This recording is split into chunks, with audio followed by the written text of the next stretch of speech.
Pada dunia paralel yang tidak diketahui, terjadi kerusakan di muka bumi.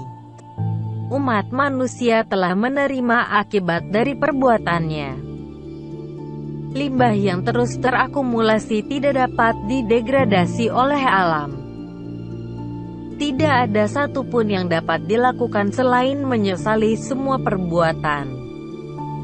DEMA bersama teman-temannya melakukan sebuah perjalanan untuk mencari sumber energi terbarukan yang dapat menyelamatkan dunia.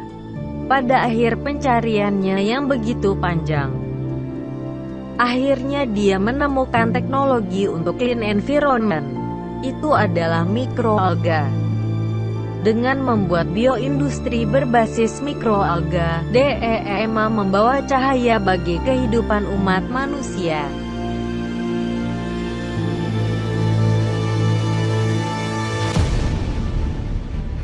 Dibangunnya sebuah bioreaktor sebagai sistem proses biomasa yang sustainable untuk memproduksi beragam jenis produk bernilai tinggi.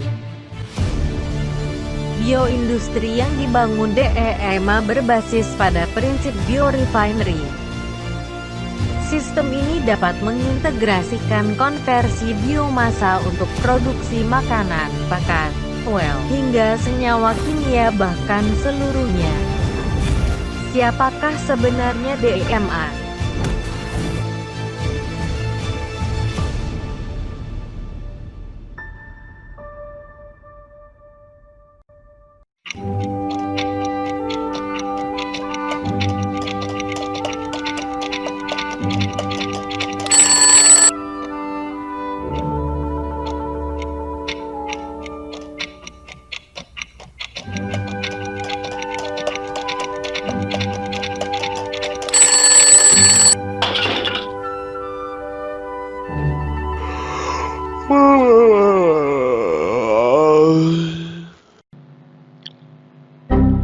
Wah, udah jam berapa nih? Kayaknya bakal telat, mesti buru-buru. Mandi skip lah, nanti juga kotor lagi. Sarapan bisa di-cover sama fotosintesis. Sip, langsung ciao.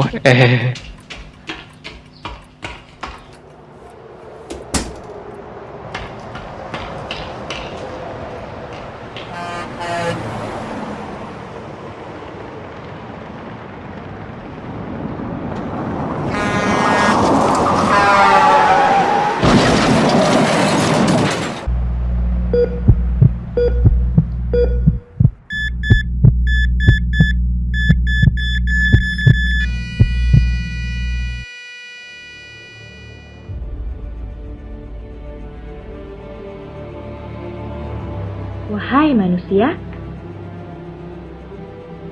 kamu telah dikirim ke dunia lain untuk membantu menyelesaikan masalah di sana.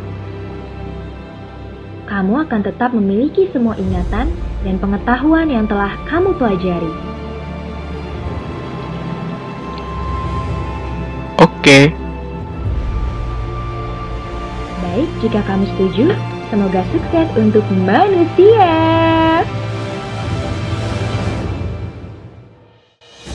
Datanglah, Master.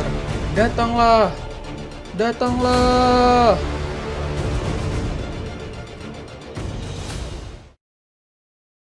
Wahai manusia, aku telah datang untuk menyelesaikan masalah di dunia ini. Wah, ritual kami berhasil. Sebutkan, masalah apa yang terjadi?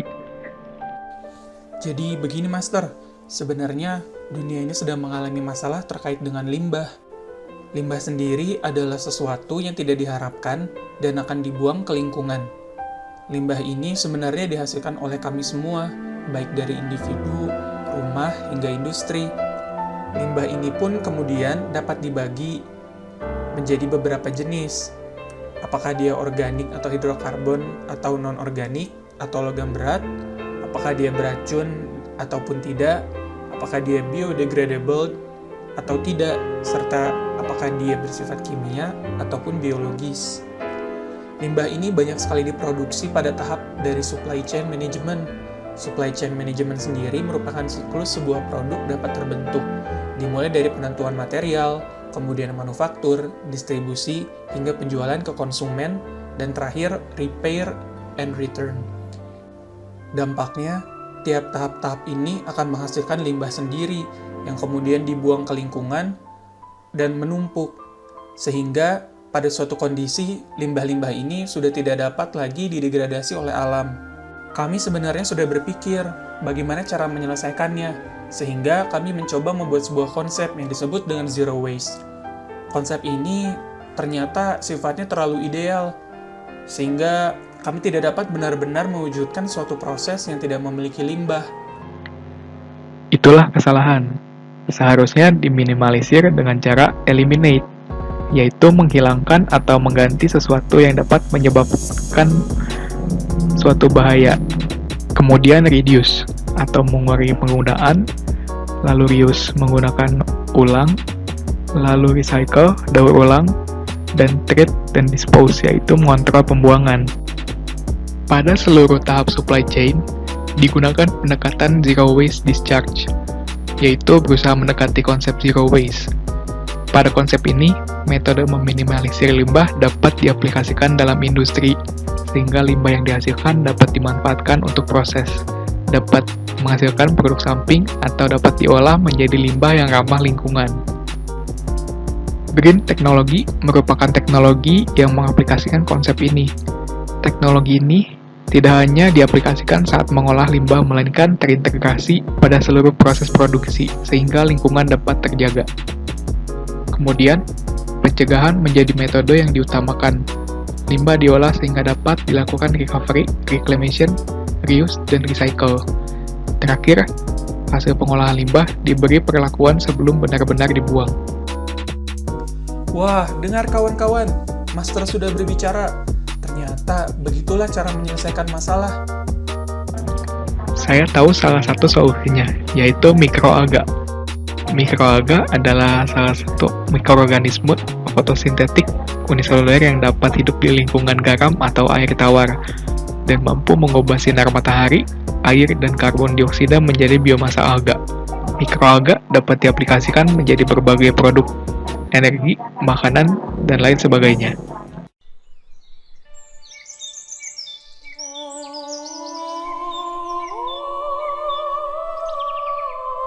Aha, luar biasa sekali manusia ini.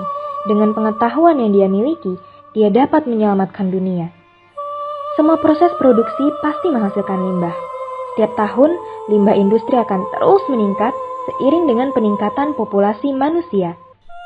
Limbah yang tidak ditangani dengan baik akan mencemari lingkungan dan mengancam kehidupan.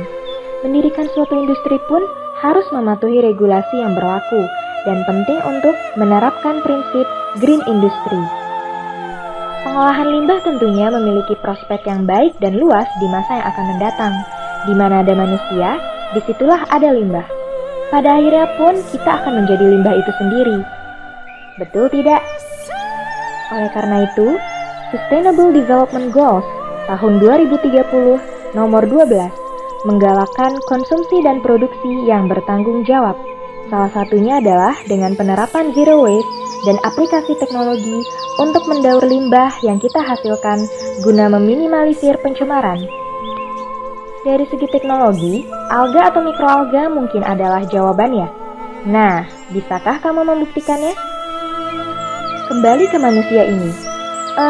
Kira-kira begitulah bagaimana DEMA yang merupakan mahasiswa biasa dari kampus biasa berinisial ITB dengan fakultas biasa berinisial FITH dan jurusan biasa berinisial RH dapat menyelamatkan dunia. Mari kita doakan ya. Ha ha ha ha.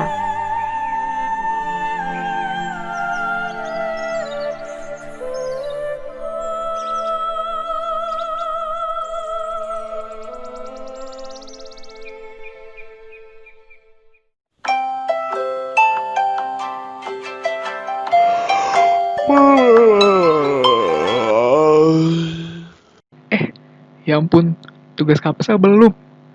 Udah jam segini lagi. harus ke kampus. Mandi skip lah, nanti juga kotor lagi. Sarapan bisa di cover sama fotosintesis. Sip, langsung ciao.